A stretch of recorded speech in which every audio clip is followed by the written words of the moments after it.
is part one of the database challenge, where you're going to add a database to either an existing app or to a Pong template. Here, this video, we're going to go over the user interface or designing the user interface for this app challenge. So I've already started off and I've made us a new screen. It's the game over screen. Your app may already have some sort of game over screen, in which case you can use that and simply modify it. We're going to add a bunch of things, including text input, a list viewer, a save score button, and local storage. The first thing is I've got my screen set up. What else we got going here? Next thing I want to do is add a couple rows. In fact, I'm going to add 4 rows. So let's go over here to add components. And I'm going to add for my first row. Did it add? There we go. Okay, so because there's already been rows in this app, it comes off as row 4, but it's actually our first app. And what we want to do to this is we want to set a relative, our first two, we want a height with a relative size of 16%. So we'll go here, 16, and then we'll add another row. And it doesn't matter if it's above or below, we just need to add another row. And it popped in there, and we want the height to be a relative size of 16. And we want to add 2 more rows here. So I'm going to add this one in. And this one should be below the other 2, so I'm going to drag it down. And I want this one to be a height of 33%. I'm going to add 1 more row component. And actually, let me see if I can just add it directly. Wow, okay, I'll drag it out.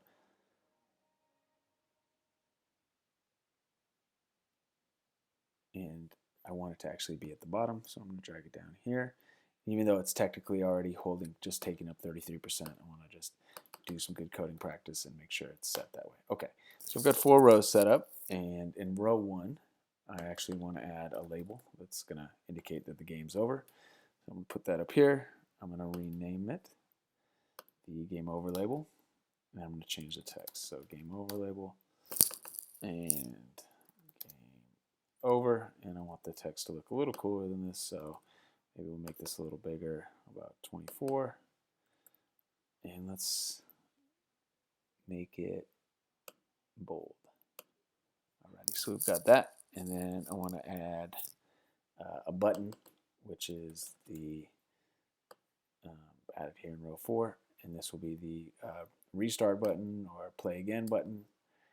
Doesn't exactly matter what you call it, but we'll call this play again. And we'll add the text, play again. Alright, and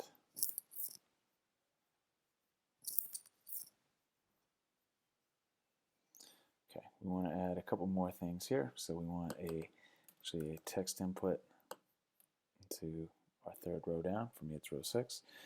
And we don't need to change anything here. Actually, the hint could be type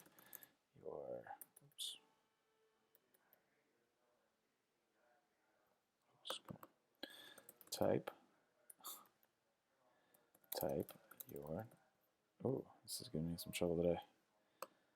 Type your, okay, and then we want a button, 1 more button here. I'm going to drag it out, try to get it right next to it, and this will be the save button. Actually, more specifically, this will be save score. And we'll get the text to say save. And then a couple more things here. We need the list viewer. And we're going to add that into row 7, or at the bottom row. And then we need to add a local storage component. It's an invisible component. And it'll pop up there. So now we'll have game over, play again, our ability to add our name and save it with the score, and then it'll show up here. Okay, that's part 1, the user interface.